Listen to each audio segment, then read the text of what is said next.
Everybody, good morning. Thank you for joining me. This is Harriet Kemrick, the host of Down to Earth. It's the podcast in which we talk about the issues that matter. And apparently a lot matters this morning. Who watched the Oscars last night? For the first time, I watched the Oscars in about maybe 4 or 5 years. I kid you not. I actually didn't mind it. I didn't stay up late enough for them to finish their whole spiel on Best Actor because you could tell where this was going after a while. The Korean film Parasite, my daughter watched it, has seen it. I haven't.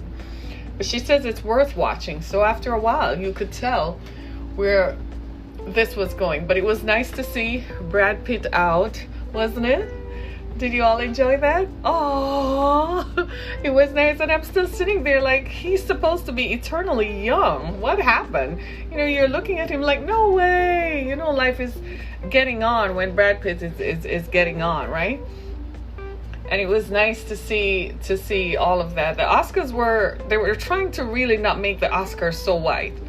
They really, really tried. And I guess the inclusion of instead of calling them foreign films, they're now international films. And I appreciate Hollywood extending their hands across the ocean to incorporate others, because American films are seen in every part of the world. So that was a good thing.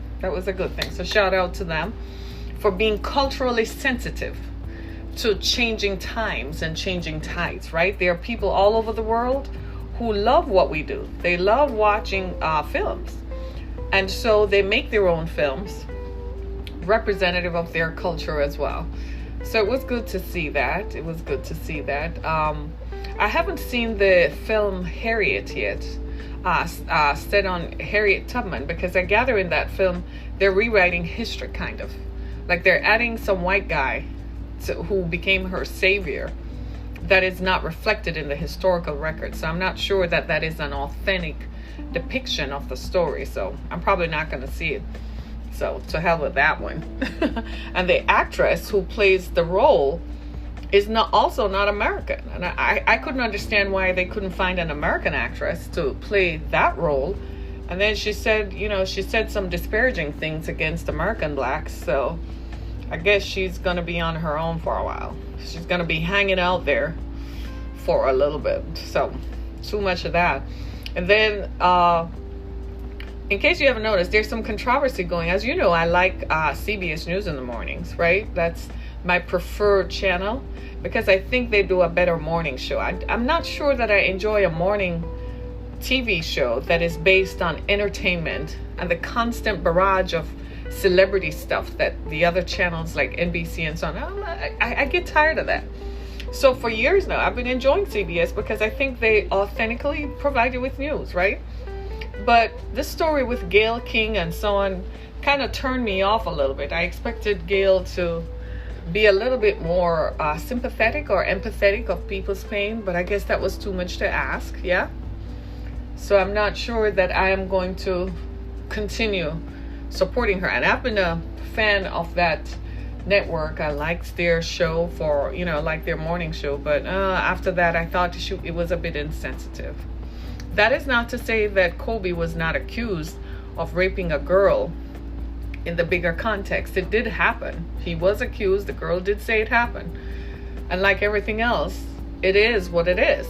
But the same week that he died, it's happened 17 years ago, doesn't negate it, but she's not coming forward to say anything. I thought Gayle could have treated it with a little better sensitivity.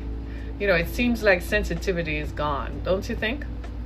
Unbelievable. But today is Monday.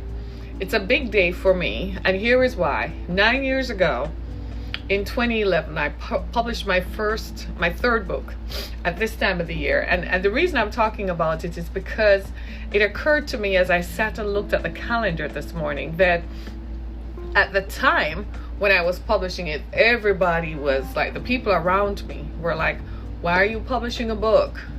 No one will take you seriously. Nobody's going to read it. Nobody's going to listen to you. And all the naysayers were just in there talking about it. And it's a good thing I didn't listen to them. I followed my heart and published that book. That book became my launching pad and has opened doors and pushed me onto platforms and national stages that I would never have accessed otherwise. It's proof positive that you can't listen to people who tell you that they're offering you constructive criticism. You have to be careful about that. Be careful about who you listen to, because sometimes people are mistreating you and are offering you misguided advice under the color and under the image of constructive criticism. They call you because they see you progressing, and perhaps you are doing something that they don't have the gall to do, or they don't have the wherewithal to do. So they're watching you reach for something that is going to make you exponentially successful more than they are, and therefore they want to discourage you just because they're not doing it. They can't do what you do. You have to be careful of people who offer you constructive criticism. It's often cloaked in hatred and jealousy, and you don't know what it is until you listen to it. So you have to learn to be careful. So on this Monday, especially for those of you who you have something you want to do, but the people around you are trying to tell you that you shouldn't do it. They discourage me from going on radio. They discouraged me from doing podcasting. I mean, back then I had to explain what a podcast was, that this was going to be where radio will eventually be because of the exponential increase of the internet. I said it was going to give me a wider audience. I could reach more people around the world, which was my goal. That was my dream. So I'm encouraging you today to follow your dream, because you just never know where it can lead you. I followed my dream, and to be honest with you, my friends, today I am so glad that I did. If I had sat down and listened to everybody who told me not to follow my dream or who discouraged me, I would be in a royal mess right now. And the situation I was in was not ideal. The situation I was in, I didn't have a college degree. I was barely supporting myself and my 2 children. I had 2 children in 2 different school districts. Nobody supported me financially, nor did I have emotional support. I didn't have. So sometimes when you listen to me, I know you probably think this lady is too strong, but you didn't walk in my shoes, and you didn't have to experience what I experienced. And I guess I had to go through that. So it makes me stand strong. It kind of puts me in a place where I am so accustomed to going it alone that if I ask on the left or on the right and nobody is with me, I'm like, well, I guess I just have to do this one alone. Okay, sucks to be you. I'll keep it moving. And you have to learn. And the third thing I want to say on this Motivation Monday is learn to go it alone. You ever wonder why the air at the top is so rarefied?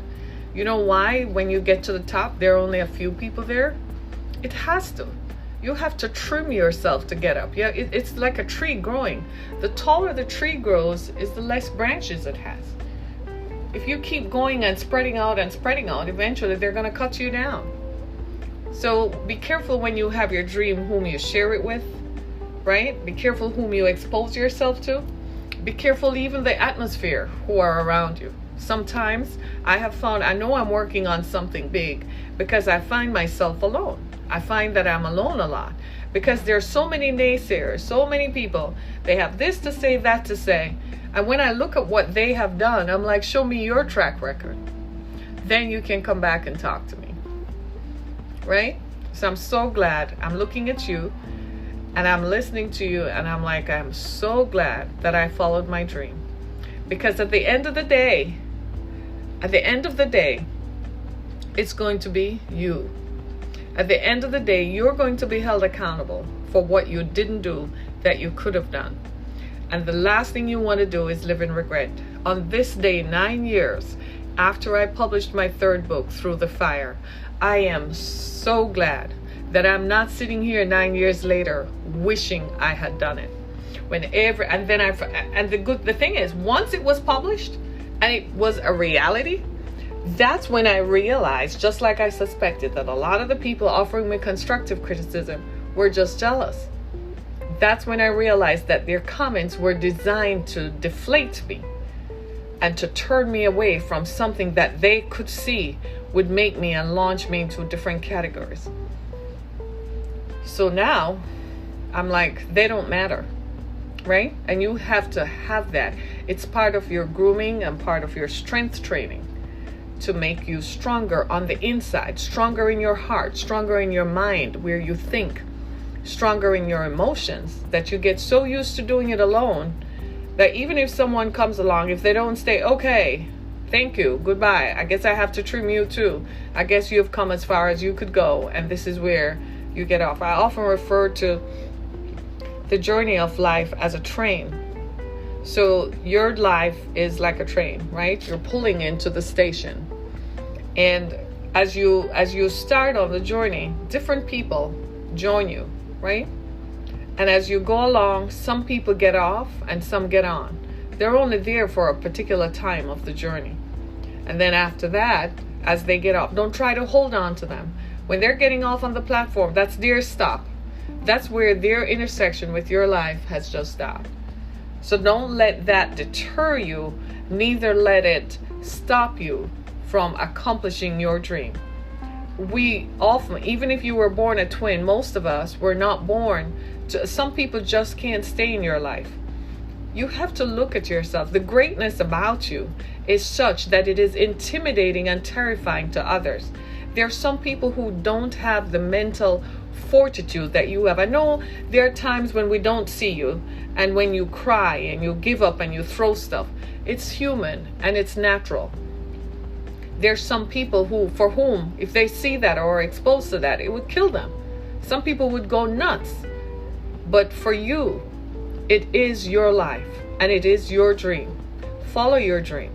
Because at the end of the day, when you lay down in that pine box, if you die and you are lying down in a hospital bed and you have to think about your life, you don't want to live in regret that I never did something that I felt I was born to do, or I never did something that I felt was significant for me to do. I never did something that I wanted to do.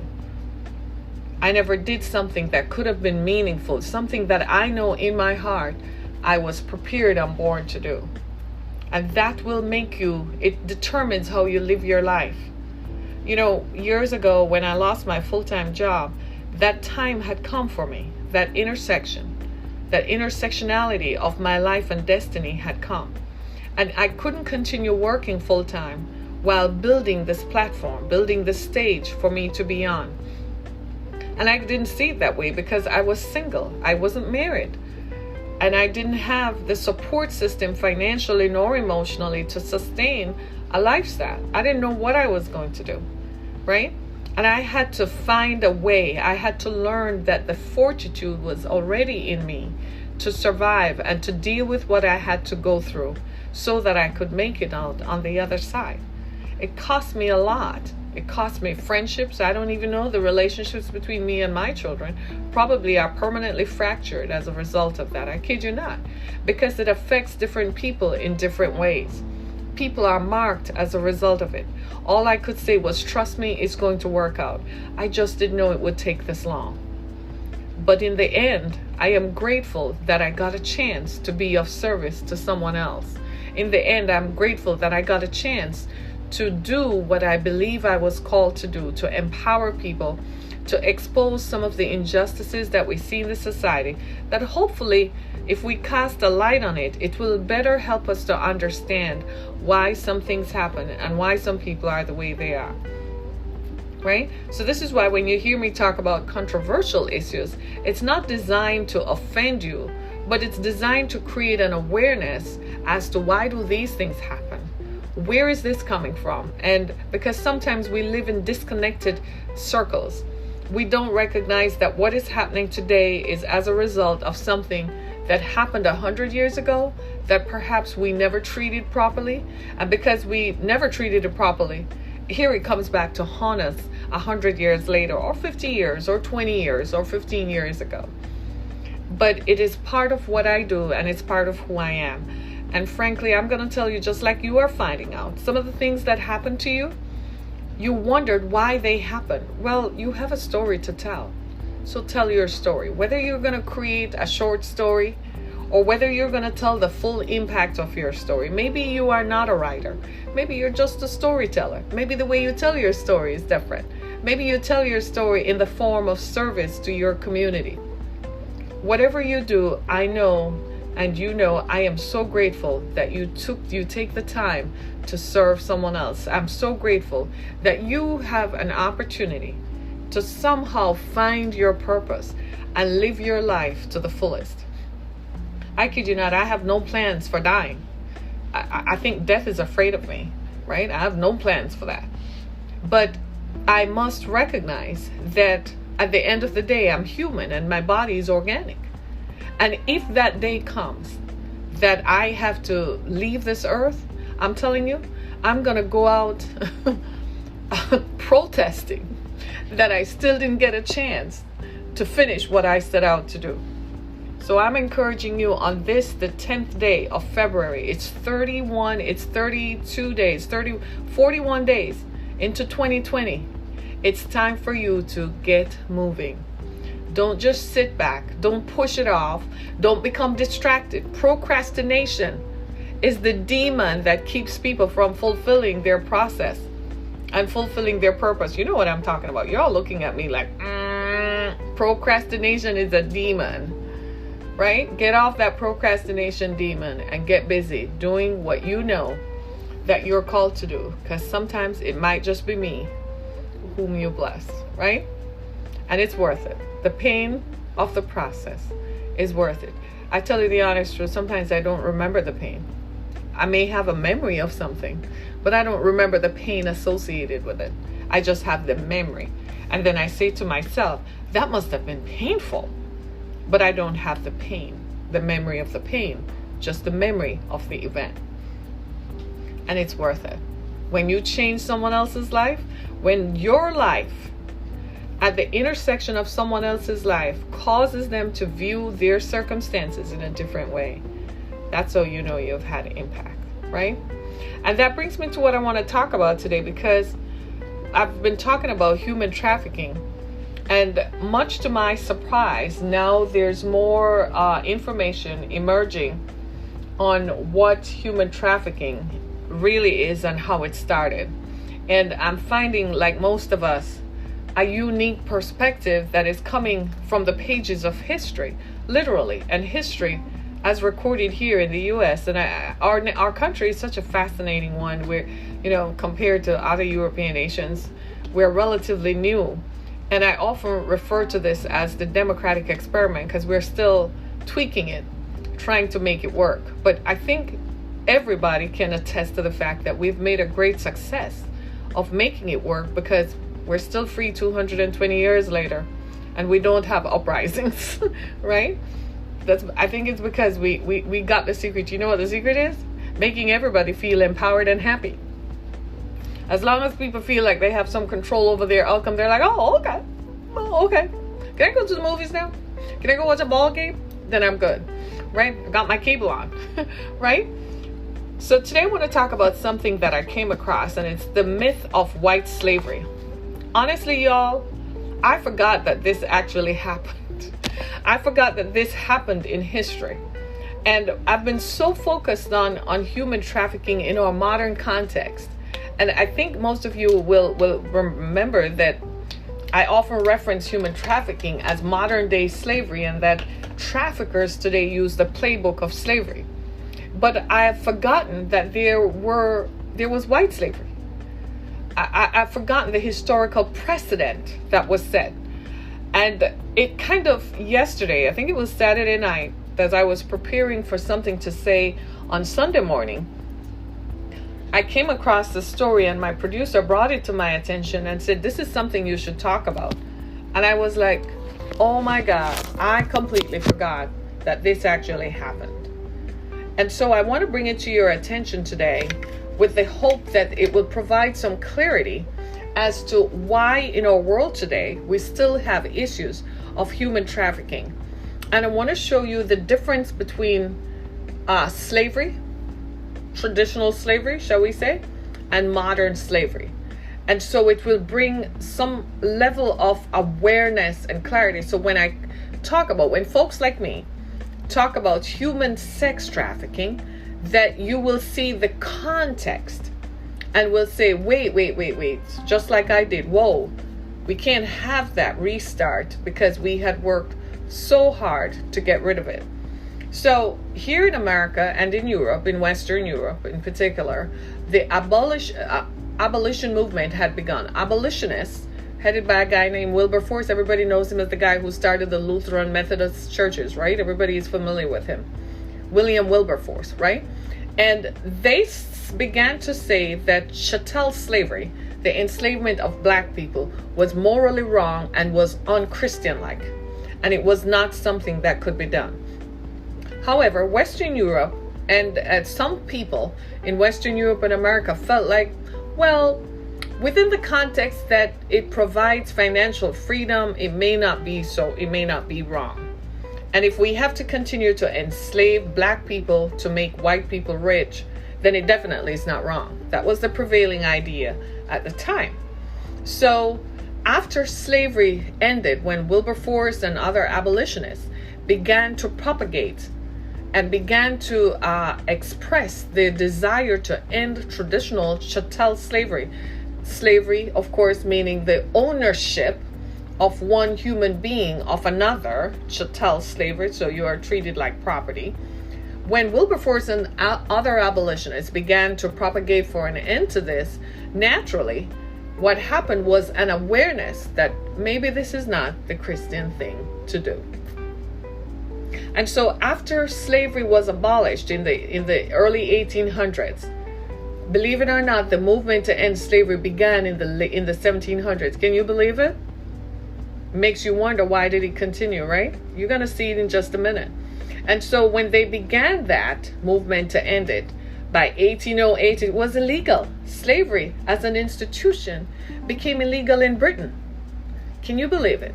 Naturally, over here in America, where we are always more aware than anybody else, it was time for this thing to be done. That's what started the war between the states, right? And the secession of certain states from the Union, right? But what happened out of that was what is called a social purity movement. It was the idea that white women were middle class Christian evangelicals started these social purity movements that really said that if men are going to have sex, then sex needs to take place within the context of heterosexual, love-based, monogamous relationships, because those were best factored and created in the image of the divine nature. And that is what the divine would want human beings to do. So in other words, sex outside of the context of heterosexual union, heterosexual monogamous union, was considered immoral. But we know that even as much as we might have the desire to do what is right morally, there will always be people with what? Nefarious intentions. Well, they existed back then as much as they exist now. So defenseless white women who were essentially defenseless were pulled into what is called white slavery because they had no defense. They were considered demoralized. And so they were exposed to a form of sexual violence and physical violence through deceit and drugs that pulled them into what is called white slavery. They were forced into prostitution. Matter of fact, let me give you some context.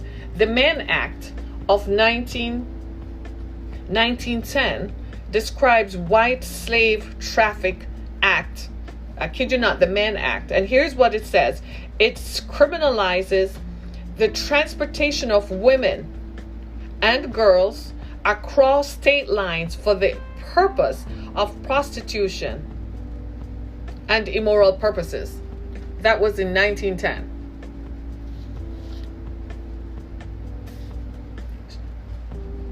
I felt like I needed to just stop there because so here's what happened. So men decided that, now you understand why to this day we still believe in marriage and still believe in heterosexual unions and still believe in monogamy. You see now, because we're always thinking historically, we're always thinking that if they did it back then, If there are defenseless women today, guess what? They're going to continue to propagate. Now you understand why human trafficking exists.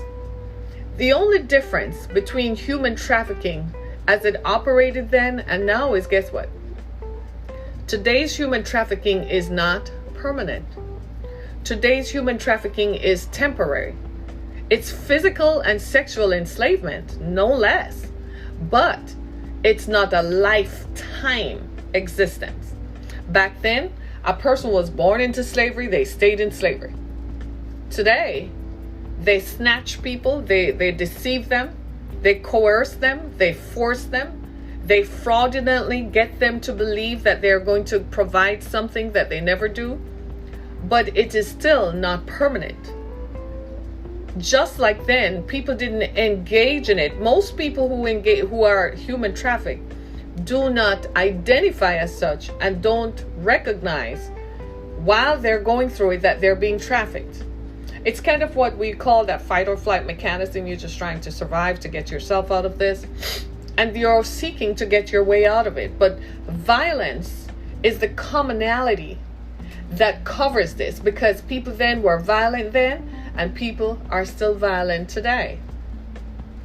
So they refer to it as white slavery to distinguish it from chattel slavery. But here's the deal. Here's the truth, why we call it a myth. The people who started the social purity movements, evangelical middle class white women, distinguished the enslavement of other demoralized white women, made a public outcry of it, said it was morally wrong, ethically wrong, and it was against the divine nature of God. But at the same time, the enslavement of black women who were equally sexually and physically abused, there was nothing wrong with it. That's why we say white slavery was a myth. Because it did not depict and it did not follow the lines of chattel slavery, which says that it was a lifetime, which says that black women were not human beings at all. And I know you're all saying, wow, yeah, this happened. That's why sometimes people say there are shameful parts of our past that maybe we should not revisit. But here's the thing, the past is a guide to the future. Because as a result of the Mann Act of 1910 that prohibited the transportation of women across state lines for the exclusive purpose of prostitution, that's what trafficking is, because you're trafficking them, right? It set the stage for the 2000 law against human trafficking or trafficking in persons. And up until the year 2000, we were probably still looking at human trafficking as just a sexual part of it. At the time, labor trafficking was huge, domestic servitude, people who work in the agricultural sector. We all know that, right? So we were still looking at it from that perspective. But when it became clear that there was also sexual slavery involved, the government decided to say, whoa, whoa, whoa. And the government, as under George W. Bush. So they got together and said, we got to do something. So Christians got together and said, here we are. 100 years later, we're still faced with the same conundrum. We got to do something about it. So they got together and started to advocate for an end to it, creating awareness and providing solutions. The federal government literally opened up its coffers and said, here, we're going to provide some resources. So wherever folks, women and children find themselves, we're going to help them to get out of it. It's amazing, though, that this is still continuing to today. And when you look at it globally, we find that women, white women from Eastern Europe are still being trafficked into Western Europe, are still being trafficked to other parts of the Americas. White women, they come here in containers every day, dropped off, picked up. They're forced, they're coerced, violence is applied to them, and fraudulent bases that we're going to take you to America, or we're going to take you to Europe, we're going to take you to Spain or France or Germany or England in the hope that you will work. But once the trafficker gets them, they rip up their passports and confiscate their identification documents. So now they're nobody. How are you going to prove that you're a person? You're at the mercy of the trafficker. They put them in containers where they're transported on cargo ships like cargo. Sometimes they're shackled to prevent them from escaping and transported for the exclusive purpose of providing sexual services under the direction of a pimp or a trafficker, we like to call him, who collects money on that woman's head. It happens more than you know. Women from Eastern Europe, white women from Eastern Europe, are at risk anywhere. And here is the conditions that create these kinds of things.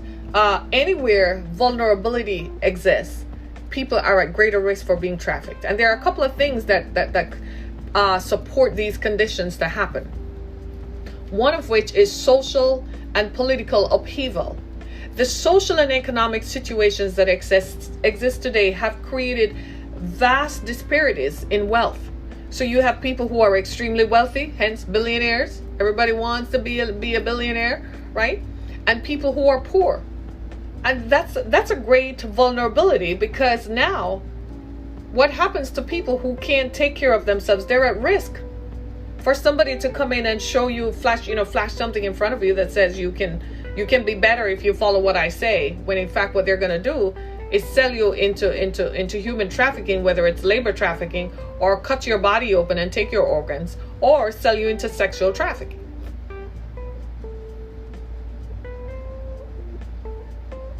The other part of it, of course, is corruption. We're also facing a lack of moral clarity, where people view morality now as dispensable. We no longer have a guiding moral compass that says maybe we shouldn't do that because it's wrong. Now we are like, every man for himself. And so we find ourselves in this unique conundrum at the apex of the past and the present that is determining the future. Anybody ever watch The Hunger Games? When I first watched that film years ago, my greatest fear was that it would become true. Just by watching it, I knew it was going to happen. I said, it's going to continue. This disparity between the rich and the poor is going to continue. And as it continues, vulnerable people are going to be seduced into working for nothing because they have no power. So I'm telling you all, go out and get your power. Make sure that you empower yourselves and your families so that your young people, your women, your daughters will not be enslaved. Make sure, guys, can I just ask you a favor? Stay with your wives and girlfriends. Stay with your children. Even if you divorce because you can't live, you say, Harriet, we just can't live in the same house, whatever. Don't abandon the children. Live in the same neighborhood, live in the same state, pick the children up, drop them off at school, maintain some form of contact. Because whenever people are vulnerable, when you are not there, your lack of presence makes them vulnerable. And guys, do the same things. Even if she's your ex, be nice. She doesn't have a husband or a boyfriend, go over there and cut the lawn. Offer to pick her up. Her car is broken down, let her know. You can call me even if your car is broken down. Not in exchange for sex, because you're not going to get it free, okay? Right? Because you're not married. You didn't put the ring, you took the ring off that you put on it, right?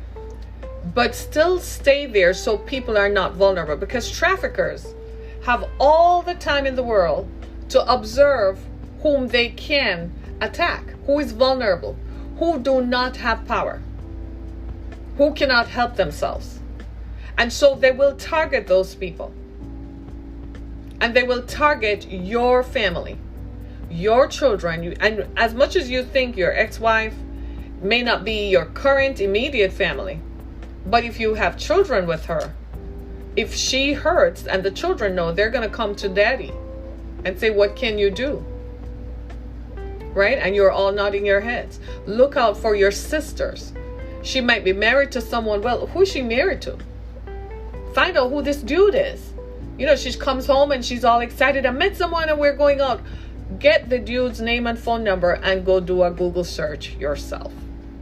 She doesn't have to know, but you are checking it out, right? I'm calling on you guys. I'm just going to be transparent for a bit. Can you believe that about me, that I felt vulnerable? Can you believe that? After my marriage ended and I had to move to Detroit, a city that I had no affinity with, that I didn't know anything about. I thought I was going to live in Central Florida forever and a day. And I had to move to Detroit. I had never felt so vulnerable in my entire life. All of a sudden, I realized that I had no support. If something went wrong, I didn't know who to call. It's a good thing I had my mother. She became my support. Do you see what I'm saying? Maybe that's why when she died, I felt it so bad, because she became my emotional support and my safety net. That's probably why it bothered me so much, because I didn't have a husband. And for the life of me, I just couldn't understand how much. I couldn't see it. I was like, what's the big deal, you know? But now I see it. Because when a woman is vulnerable with children, it sets the stage for others to take advantage. I know some of you guys are like, she can't be vulnerable. She's living in the house that I bought and I'm paying the mortgage and I have to pay the mortgage. She's still vulnerable. She may not. And here's the thing. Here's the kicker. If you go to her and tell her she's vulnerable, guess what? What? She's going to do what? Yell in your face that she's not. You know why? You've identified her weakness. And at the back of her mind, she's thinking, if you see it, others see it. You have no idea how somebody else is sitting there thinking she's a sitting duck. Because if she works, she gets child support and alimony. Somebody's thinking they could be enjoying that. And they're looking at your daughter and your son that could be part of their trafficking network. And you're all looking at me like this is crazy stuff. You best believe it happens. If children would talk, sometimes children don't say anything. And sometimes we meet people and we don't want to believe that people have nefarious intentions, but they do. They do. Sometimes they get into people's lives not because they want the woman, they want to have access to the children. They want to have access to what she has. Listen to me very carefully. Human trafficking is not a myth. I have just shown you the historical precedent that evolved from the 1900s, from the late 1800s, after chattel slavery was abolished, where the enslavement of black people, right, was abolished. There became what is called white slavery. That set the base for what is now modern slavery that we refer to as human sex trafficking. It never stopped. Shock? Yeah. It is shocking. Because we're human beings, and wherever human beings exist, there's always what? Say it. Good and... They don't want you to think such a thing exists. They don't want you to think there's a dichotomy inside of us where we do good things, but we are also capable of doing bad things. They want you to think we're all hunky-dory. That's where the social purity movement evolved out of. That if everybody is exposed to the Christian way of life and the Christian way of thinking, then maybe we won't have bad things happen. People are people. They're gonna do it because they think they can do it and get away with it. And they will set the stage. They will corrupt anybody just to make sure that they get it. It happens, right? So what can you do? The question you might be asking is, well, what's the way out? Let me give you some facts so that you can see where this is, because maybe you might not believe it. Maybe you're saying, where Harriet get this from, and so on. White slavery happened because the social purity movement started by evangelical white women suggested that sex should only happen. If they thought like that, what does that tell you? They recognized that people were what? Having sex outside the context of monogamous heterosexual relationships.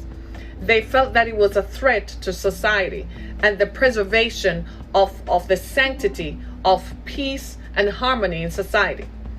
So in an effort to do it, they said this can't happen because the stories of women who were either abandoned or whose husbands died, right, or who had gone to war, these women were suddenly left defenseless. We've all watched How the West Was Won and seen where other plantation owners or had to go to the neighboring the neighboring property because that husband might have died, and suddenly the people on that farm were subject to marauders, to people who were just going around and snatching up the women and leaving town and put her on the back of a horse and force her into prostitution a couple towns over. My friends, that has not stopped. It still continues to today. It was morally egregious because people probably felt like this shouldn't happen to white women, but you were all doing it to black women. Black women were sexually violated and beaten physically and were owned by people, and you all didn't say anything about it. And this is what for years I couldn't understand why when I talked about human trafficking I felt the pushback, because I didn't realize the historical context. But I began researching to see, well, why are people responding like this? I said, do they realize that there are more white victims of human trafficking, human sex trafficking, than there are others? So when I talk about it, I'm not talking about black people only, or black women, or Hispanic women, or Native women. I'm talking about all women who are perceived to be vulnerable and powerless. Ladies and gentlemen, take care of yourselves, right? Make sure you cover yourselves appropriately. Make sure that you are secured and connected to the communities in which you live.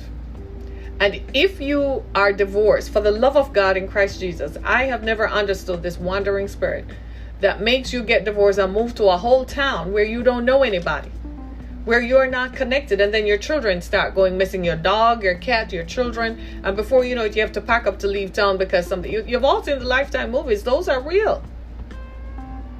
Because people will always be people. That element still exists. I can preach the love of God all I want, and I am still going to preach the love of God, but I recognize that there are still some people whom the love of God will never reach, even if they use their mouths to express it. They're still going to do wicked things because there is an evil nature. What happens to most of us, we just kill that evil nature. We just don't respond to it. When it rises up, we just don't pay it any attention. This is why most of you who follow me, when I talk about these things, you're like, but Harriet, that doesn't apply to me. You're right. Because you don't respond to it when it rises up. It's in us. You just don't deal with it. You're like, I can overcome it. But it exists in others. So it may not exist in you and I. We kill it, right? We don't feed it. We don't give it attention. But it exists in others. And this is what promotes and creates and supports the environment for slavery, for human sex trafficking to continue. So while today slavery has been illegal for it's 200 years, 220 years literally, why are we still talking about the enslavement of people? Because there is that evil nature that exists. Wow. Right? Wow. So white slavery then was kind of a myth because they were empowered. Even the Irish folks who were taken to the Americas to work. Remember? Because there was a potato famine in Ireland and people couldn't find anything to eat, so they came over here and they were forced into domestic servitude and agricultural labor. But they worked on contracts. Slavery was a big deal back then, y'all. Black people were just treated worse than others because they did bring white folks to come over. They were the overseers. They didn't live in the same house as the planters.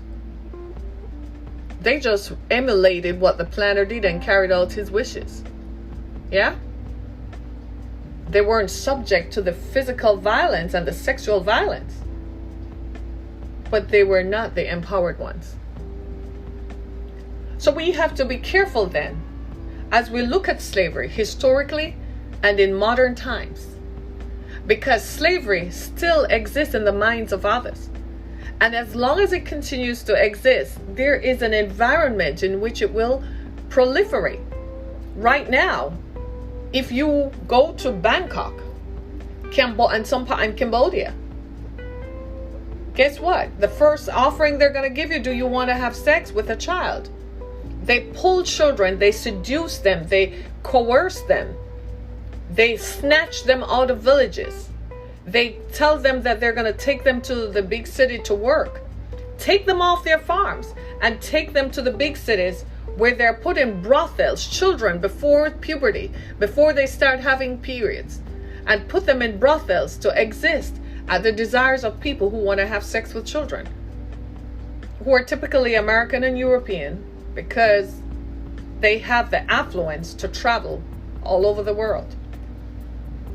Do you see now why I say there is an evil that exists in all of us? It's just that we don't rise up. We don't allow it to rise up. Right? Amazing. Let me leave you with some facts today so we can all contemplate this. Right? Human trafficking today is temporary, but it's still physical enslavement. And here's what is the defining part about it. If a person is unable to leave a situation without fear of violence, guess what? That's human trafficking. Harriet is a living witness to that. That's what happened to me. My ex-husband forced me, confiscated my travel documents. I never saw my passport for years. He confiscated my travel documents. And if I tried to leave, he used the threat of violence. And when he didn't feel like threatening, he beat me up to enforce it. Right? 19th century abolitionist movements and late 19th and 20th century putative movements sort of were trying to combat human slavery, because wherever vulnerability exists, other humans are going to take advantage of other people's vulnerability, right? When we look at modern slavery today, we have to look at the historical precedents. And the historical precedent is that chattel slavery was what black people in the Americas were subjected to, whereas white women were forced and snatched and taken and brutalized and sexually violated and physically violated just like that. But there was just a moral outcry because they were white. When it was happening to black people, it was like, okay, that's slavery. You're done. You have no talk. White slavery refers to white women who were held against her will, usually involving some combination of force, drugs, deceit. That is human sex trafficking. There are 3 conditions that lead to this. I just want to leave you with some facts that I made some notes just before I came on air so that we all have some context. We live in a world today where massive social and economic changes have promoted extreme wealth and extreme poverty.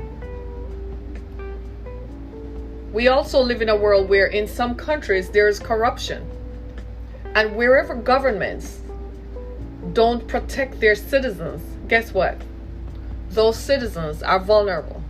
Are you happy you live in a country where the government protects its citizens? Trump doesn't joke with that crap. He's like, are you kidding me? You ain't coming over here. That's Trump all day. The American government seeks to provide protection for its citizens unilaterally.